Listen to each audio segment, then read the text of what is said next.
কুড়িগ্রামের সেই আলোচিত ঘটনা এখন আর শুধু দুই তরুণ তরুণীর ব্যক্তিগত গল্প নয়। কুড়িগ্রাম জুড়ে এখন একটাই আলোচনা, কবির হোসেন ও জুই আক্তারের ভালোবাসা। সামাজিক যোগাযোগ মাধ্যম থেকে শুরু করে গ্রামের চায়ের দোকান সর্বত্র এখন দুইজনকে নিয়ে চলছে আলোচনা। ভাইরাল হওয়া সেই ভিডিওতে দেখা যাচ্ছে ইউনিয়ন পরিষদে বিচার বসানো হয়েছিল তাদেরকে আলাদা করার জন্য।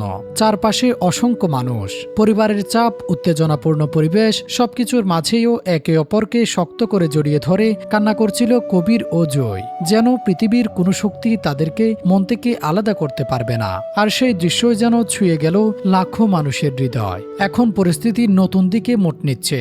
স্থানীয় অনেক মানুষ বলছেন এই দুইজনের সম্পর্ককে জোর করে ভেঙে দেওয়া ঠিক হয়নি, বরং ইসলামী শরীয়তের নিয়ম মেনে যেহেতু তারা সম্পর্ক গড়েছিল, তাহলে তাদের একসাথে থাকার সুযোগ দেওয়াই উচিত। জানা গেছে খুব শীঘ্রই কবির হোসেনের বিরুদ্ধে দায়ের করা মামলা প্রত্যাহার এবং তার বৈধ স্ত্রী জুই আক্তারকে তার কাছে ফিরিয়ে দেওয়ার দাবিতে মানববন্ধনের আয়োজন করতে যাচ্ছে এলাকাবাসী। তাদের দাবি, সত্যিকারের ভালোবাসাকে অপরাধ বানানো উচিত নয়। স্থানীয়দের অনেকেই বলছেন এই সম্পর্কের সবচেয়ে বড় বাধা ছিল সামাজিক অবস্থান ও অর্থনৈতিক বৈষম্য।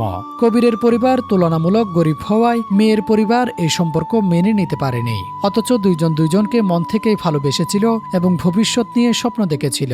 সেই ইউনিয়ন পরিষদের ঘটনাটি এখন সোশ্যাল মিডিয়ায় লাখো মানুষের আবেগে পরিণত হয়েছে। কারণ মানুষ সেখানে অভিনয় দেখেনি, দেখেছে বাস্তব অনুভূতি, দেখেছে এমন দুটি মানুষকে যারা শেষ মুহূর্ত পর্যন্ত একে অপরকে ছাড়তে চায়নি। অনেকেই এখন বলেছেন ভালোবাসা জোর করে আলাদা করা যায় না। সত্যিকারের অনুভূতি কখনো ভয় নয়, চাপ বা সামাজিক বাধা দিয়ে শেষ করা সম্ভব নয়। এখন পুরো এলাকার মানুষের একটাই দাবি, কবিরের বিরুদ্ধে দায়ের করা মামলা প্রত্যাহার করা হোক এবং এই দুইজনের ভালোবাসার মানুষকে আবার এক করে দেওয়া হোক। কারণ ভালোবাসা যদি সত্যি হয় তাহলে সেটাকে সম্মান দেওয়া উচিত, ভেঙে দেওয়া নয়।